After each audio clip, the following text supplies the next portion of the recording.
Robert গ্রিনের সেই বহুল আলোচিত এবং বিতর্কিত বই দ্য 48 লজ অফ পাওয়ার ক্ষমতার এই দাবার বোর্ডে কিভাবে চাল দিতে হয় তার 4টি অত্যন্ত গুরুত্বপূর্ণ এবং কৌশলী নীতি নিয়ে আজ আমরা গভীরভাবে জানব।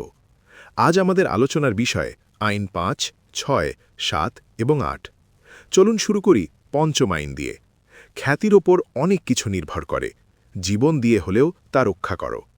ক্ষমতার দুনিয়ায় আপনার আসল সম্পদ টাকা বা সেনাবাহিনী নয়, আপনার আসল সম্পদ হল আপনার রেপুটেশন বা খ্যাতি। এটি এমন এক অদৃশ্য শক্তি যা দিয়ে আপনি কোনো কথা না বলেই মানুষকে ভয় দেখাতে পারেন, প্রভাব বিস্তার করতে পারেন এবং যুদ্ধক্ষেত্রে না নেমেই জয়ী হতে পারেন। কিন্তু সমস্যা হল এই খ্যাতি কাঁচের মতো ভঙ্গুর। একবার যদি এতে সামান্য ফাটল ধরে তবে চারদিক থেকে শত্রুরা আপনাকে আক্রমণ করতে শুরু করবে। তাই খ্যাতিকে দুর্গের মতো রক্ষা করতে হয়। এই বিষয়টি আরও গভীরভাবে বোঝার জন্য উৎসেমা ফন্টেনের একটি বিখ্যাত রূপকথা শোনা যাক। পশুদের রাজ্যে একবার ভয়ানক মহামারী দেখা দিল। বনের রাজা সিংহ সবাইকে ডাকলেন। তিনি বললেন, ঈশ্বর আমাদের উপর রুষ্ট হয়েছেন। আমাদের মধ্যে যে সবচেয়ে বেশি পাপী তাকে যদি আমরা ঈশ্বরের উদ্দেশ্যে বলি দিই তবেই হয়তো এই মহামারী থামবে। সিংহ নিজেই প্রথমে এগিয়ে এলেন। তিনি স্বীকার করলেন, আমি রাজা হিসেবে অনেক অন্যায় করেছি, অনেক নিরীহ ভেড়া খেয়েছি, এমনকি মাঝে মাঝে রাখালদেরও খেয়ে ফেলেছি। আমিই কি সেই পাপী? তখন চালাক শিয়াল দাঁড়িয়ে বলল, মহারাজ, আপনি তো বনের রাজা, ওই তুচ্ছ ভেড়া বা রাখালদের খাওয়া তো আপনার অধিকার, ওটা কোনো পাপ নয়।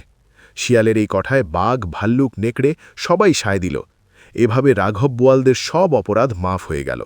অবশেষে এগিয়ে এলো এক নিরীহ গাধা। সে ভয়ে ভয়ে বলল, আমি একবার এক মঠের পাশ দিয়ে যাওয়ার সময় খুব খিদের চোটে সামান্য একটু ঘাস খেয়েছিলাম। আমার কি এটা করা উচিত ছিল?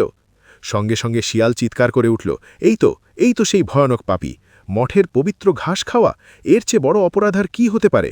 ব্যাস, সবাই মিলে গাধাটির ওপর ঝাঁপিয়ে পড়ল এবং তাকে বলি দেওয়া হলো। গাধাটির আসল অপরাধ ঘাস খাওয়া ছিল না, তার অপরাধ ছিল তার কোনো খ্যাতি বা প্রভাব ছিল না। এই গল্প আমাদের এক নির্মম সত্য শেখায়। অনেক সময় সত্য বা ন্যায়ের চেয়ে মানুষের চোখে আপনার ইমেজ বা ভাবমূর্তিটাই আপনাকে বাঁচিয়ে রাখে। ইতিহাসের পাতায় চোখ রাখলে আমরা চীনের 3 রাজ্যের যুদ্ধের সময়কার সেনাপতি চুকো লিয়াংয়ের ঘটনা দেখতে পাই। শত্রু সেনাপতি সিমা যখন প্রায় 1.5 লক্ষ সৈন্য নিয়ে লিয়াংয়ের শহরের দিকে ধেয়ে আসছেন, আর লিয়াংয়ের হাতে তখন মাত্র কয়েকশো সৈন্য, যুদ্ধ করলে পরাজয় নিশ্চিত। কিন্তু লিয়াং ছিলেন ঠান্ডা মাথার মানুষ। তিনি তার সৈন্যদের বললেন শহরের সব পতাকা নামিয়ে ফেলতে এবং শহরের প্রধান ফটকগুলো হা করে খুলে দিতে। এরপর তিনি নিজে একটি বাদ্যযন্ত্র নিয়ে শহরের প্রাচীরের উপর দিয়ে বসলেন। সামনে 1.5 লক্ষ শত্রু সৈন্য, আর তিনি শান্ত মনে সুর তুললেন। সিমাই যখন শহরের কাছে এলেন তিনি অবাক হয়ে গেলেন।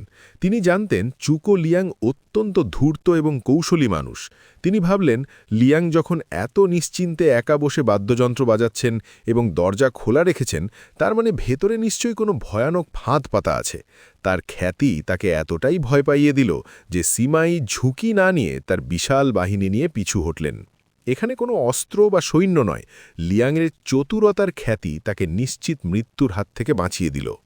খ্যাতির এই ভিত্তির ওপর দাঁড়িয়েই আসে আইন 6, যে কোনো মূল্যে মনোযোগ আকর্ষণ করুন। রবার্ট গ্রিন বলেন, যা চোখে পড়ে না তার কোনো মূল্য নেই। আপনি যদি ভিড়ের মধ্যে হারিয়ে যান তবে আপনি ক্ষমতার দৌড়ে আগেই হেরে গেছেন। প্রয়োজনে বিতর্কিত হন, চাঞ্চল্য তৈরি করুন। ভালো বা মন্দ যে কোনো উপায়ে মনোযোগ পেলেই আপনি গুরুত্বপূর্ণ হয়ে উঠবেন। সমাজে উপেক্ষিত হওয়ার চেয়ে সমালোচিত হওয়াও 1000 গুণ ভালো। বিখ্যাত চিত্রশিল্পী পাবলো পিকাসোর উদাহরণ দেখুন। তিনি কখনোই এক স্টাইলে আটকে থাকেননি। যখনই মানুষ তার কাজের ধরন বুঝে ফেলত, তিনি তখনই নতুন কিছু নিয়ে হাজির হতেন। এই রহস্যময়তা তাকে আজীবন আলোচনার কেন্দ্রে রেখেছিল। রহস্য মানুষকে চুম্বকের মতো টানে। এই কৌশলটি সবচেয়ে নিপুণভাবে ব্যবহার করেছিলেন মাতা হারি। তিনি জানতেন সব কিছু খোলাসা করে দিলে আকর্ষণ ফুরিয়ে যায়। এরপর আসে আইন 7, অন্যদের দিয়ে কাজ করিয়ে নিন কিন্তু কৃতিত্ব সবসময় নিজে নিন। শুনতে খুব স্বার্থপর বা নিষ্ঠুর মনে হতে পারে, কিন্তু ক্ষমতার ইতিহাসে এটি অন্যতম কার্যকর কৌশল। বুদ্ধিমানরা নিজের শক্তি অপচয় করেন না, তারা অন্যের মেধা, শ্রম এবং সময় ব্যবহার করেন নিজেদের লক্ষ্য পূরণের জন্য। এবং দিন শেষে ইতিহাস মনে রাখে তাকেই যার নাম ফাইলের ওপরে সই করা থাকে।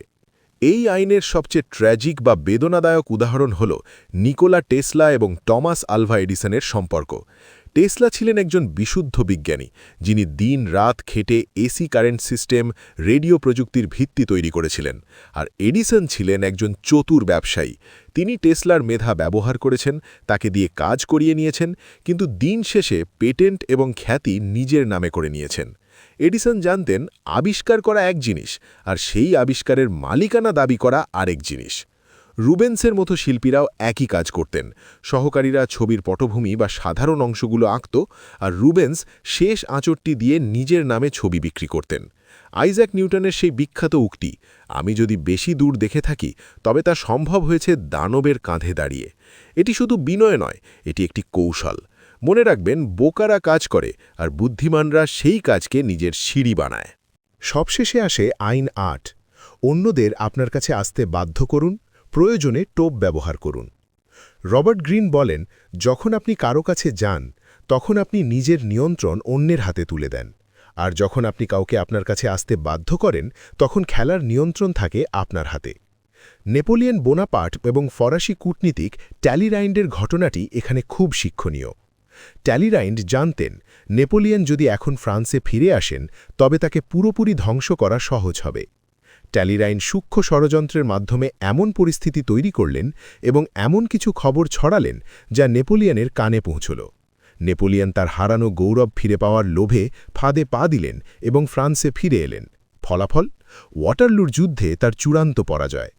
ট্যালিরাইন্ড কিন্তু নেপোলিয়নের কাছে যাননি, তিনি নেপোলিয়নের উচ্চাকাঙ্ক্ষাকে টোপ হিসেবে ব্যবহার করে তাকে টেনে এনেছিলেন। এই 4টি আইন, খ্যাতি রক্ষা করা, মনোযোগ গাড়া, কৃতিত্ব নেওয়া এবং অন্যকে ফাঁদে ভেলা, শুনতে হয়তো নৈতিকভাবে প্রশ্নবিদ্ধ মনে হতে পারে, কিন্তু ক্ষমতার কঠিন বাস্তব দুনিয়ায় এগুলোই টিকে থাকার অস্ত্র। আপনি এগুলো ব্যবহার করুন বা না করুন, জেনে রাখা জরুরি, কারণ আপনার প্রতিপক্ষ হয়তো এই কৌশলগুলোই আপনার বিরুদ্ধে ব্যবহার করছে। ক্ষমতার বাকি আইনগুলো নিয়ে আমরা ফিরে আসব পরের পর্বে। ততক্ষণ চোখ কান খোলা রাখুন। ধন্যবাদ।